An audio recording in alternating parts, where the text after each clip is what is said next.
Telunjuk yang selalu digunakan untuk tahiyat dalam salat, membangun hubungan dengan Allah. Telunjuk yang digunakan untuk tahiyat tidak akan pernah mengerjakan maksiat. Bismillahirrahmanirrahim. Perhatikan sini, kata salat. As-salat ini bentuk tunggalnya.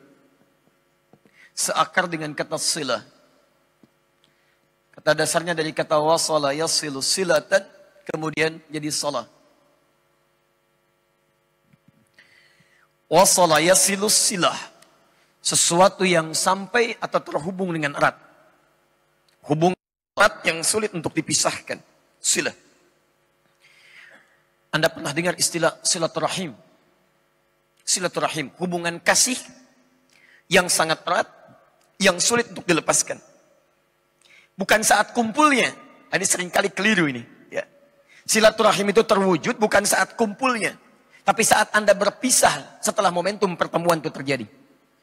Kalau Anda bertemu dengan kawan-kawan Anda menyapa, wajar karena Anda melihat orangnya. Karena Anda berjumpa dengan sosoknya.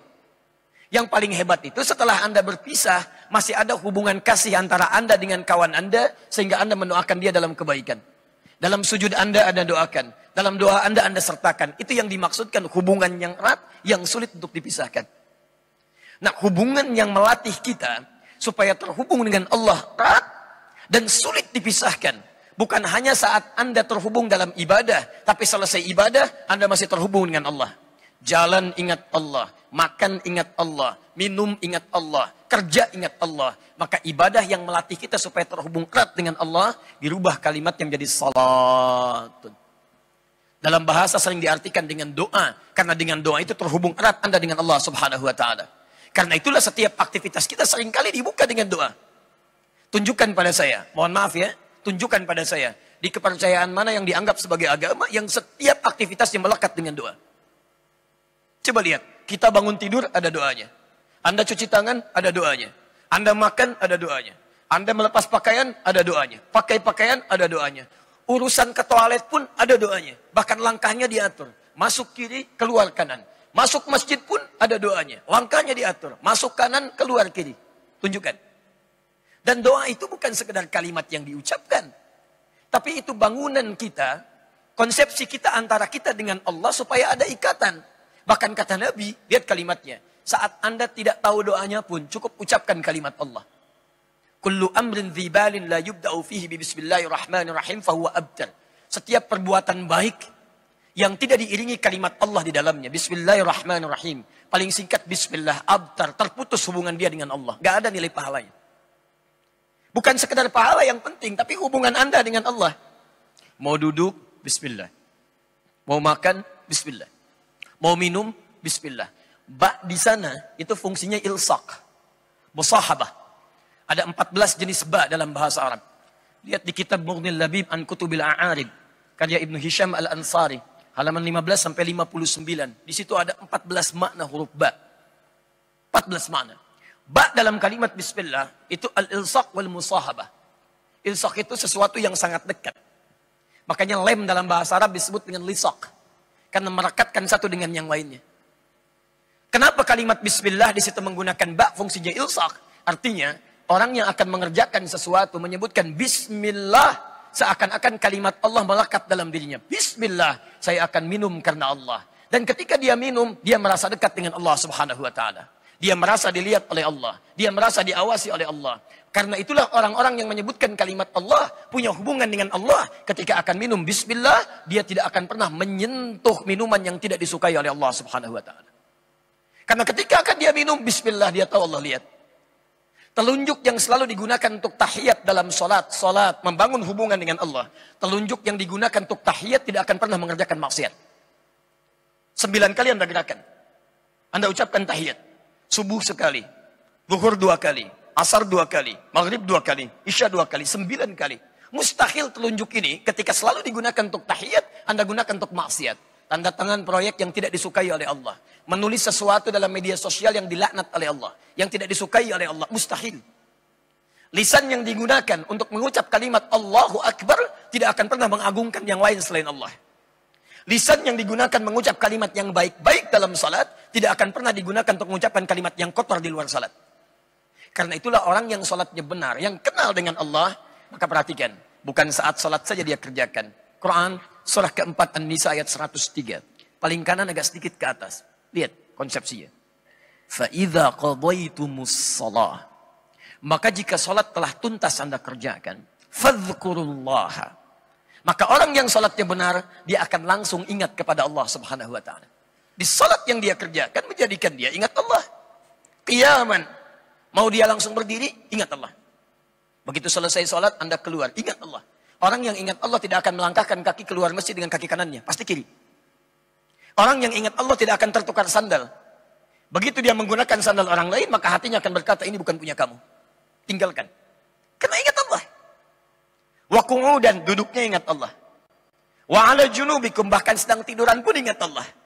Ketika setiap orang beringat dengan Allah subhanahu wa ta'ala dalam seluruh aktivitasnya, maka yang terjadi Ali Imran ayat 190.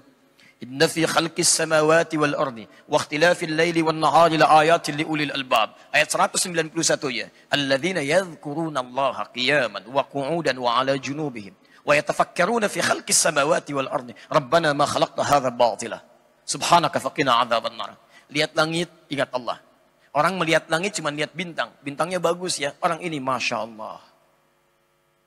Ada orang geologis. Dia praktek. Dia cari batu macam-macam untuk menemukan mineral. Masya Allah. Pernah terjadi di Libya. Kami sempat mengajar di kalangan teman-teman minyak. Ada orang yang sebelum belajar. Begitu melihat batu. Nih Ustaz. Luar biasa batu ini. Ada kodenya. Satu begini, satu begini. Setelah dia belajar. Balik lagi apa kalimat yang keluar di lisannya. Masya Allah.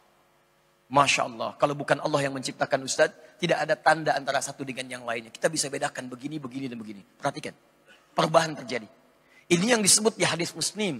Nomor hadis yang ke-8, jilid yang pertama, Kitabul Muqaddimah, posisi paling kiri sebelah atas dari Umar bin Khattab radhiyallahu ta'ala anhuma.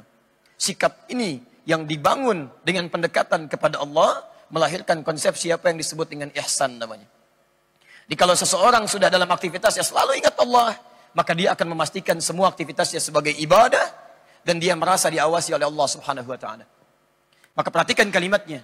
Ketika ditanya Nabi Muhammad sallallahu alaihi wasallam tentang ihsan, an ta'budallaha ka'annaka tarahu fa illam takun tarahu fa innahu yarak. Engkau menjadikan seluruh aktivitasmu sebagai ibadah karena Allah dan engkau merasa dilihat oleh Allah sekalipun engkau tak mampu melihatnya. Kita bayangkan. Ini ihsan namanya. Mau makan, merasa dilihat Allah. Mau duduk, merasa dilihat Allah. Mau sholat, sangat merasa dilihat Allah. Itu ihsan. Dan ibadah pertama yang disebutkan di Quran, sholat. Quran, surah kedua Al-Baqarah ayat ketiga. Alladzina yu'minuna bil ghaib wa yuqimuna shalah. Setelah dia yakin terhadap Allah walaupun tak nampak dalam pandangannya, dia coba sempurnakan sholatnya. Nah, ikhwas sekalian, sekarang persoalannya, jika kita ingin menghadirkan kekhusyuan dalam sholat yang dimaksudkan, menikmati sholatnya dan berdampak dalam kehidupan, sebelumnya coba dievaluasi dulu. Dari sekian sholat yang telah kita tunaikan, berapa persen dari sholat itu yang mengingatkan kita dengan Allah Subhanahu wa ta'ala? Antum kerja ingat Allah tidak? Makan ingat Allah tidak? Mendidik anak ingat Allah tidak? Saya cek ya, saya cek. Kalau bapak ibu kedatangan tamu, baik. Bikin makanan tidak? Siapkan makanan. Siapkan minuman. Kenapa? Halo? Karena ada tamu. Lihat, orang yang ingat Allah akan beda cara berfikirnya dengan orang yang barangkali belum sampai hubungan dengan Allahnya terjalin dengan kuat. Perhatikan bahasa nabinya. Orang yang dekat dengan Allah ketika kedatangan tamu, kalimat pertama yang muncul yang disentuh imannya. Lihat. Man kana yu'minu billahi wal yaumil akhir falyukrim dhaifah. Siapa yang merasa beriman pada Allah dan hari akhir maka muliakan tamunya. Ternyata orang ini membuat makanan, minuman memuliakan tamu. Bukan tamunya mau datang, tapi karena Allah perintahkan. Ketika dia punya hubungan dengan Allah, semuanya karena Allah. Lillah. Jadi ketika saya mau buat minuman bukan karena orang lain mau datang, tapi karena Allah perintahkan. Kalau Allah nggak perintahkan, belum tentu saya kerjakan. Kalau cuma bikin minuman makanan karena tamu datang, apa bedanya Anda dengan yang belum beriman? Yang belum beriman pun begitu juga. Silahkan bertamu pada non-muslim, Anda datang, dia akan siapkan minuman. Anda siapkan makanan. Lantas apa perbedaan Anda dengan yang lainnya? Yang membedakan adalah keimanan kita kepada Allah. Maka Masya Allah, saya buat minuman karena Allah perintahkan untuk itu. Maka hasilnya apa? Akan ada perbedaan. Anda kalau kerjakan segala hal untuk kepentingan manusia, dunia, bukan karena Allah, maka umumnya, maaf, seringkali hadir kecewa. Tiba-tiba sudah pesan makanan banyak, tamu nggak datang. Afwan akhi, maaf pak, saya nggak bisa datang. Ada acara mendadak. Ya, kok ya pak? Nggak apa-apa. Tapi anda kecewa karena makanan sudah dibuat, macam-macam dan sebagainya. Tapi ketika anda kerjakan karena Allah, yang anda kejar bukan hasilnya. Ingat, dalam pahala itu ada dalam prosesnya, bukan hasilnya. Mau tamunya datang, mau tidak, yang penting saya kerjakan perintah Allah. Begitu tamunya katakan, maaf pak, saya nggak bisa datang, ada acara penting. Oh baik pak, mudah-mudahan acaranya lancar, baik dan sebagainya. Bapak tidak apa-apa, tidak apa-apa pak. Malah Allah karuniakan makanan lebih buat saya hari ini, lumayan. Masya Allah. Nikmat gitu kan, enak.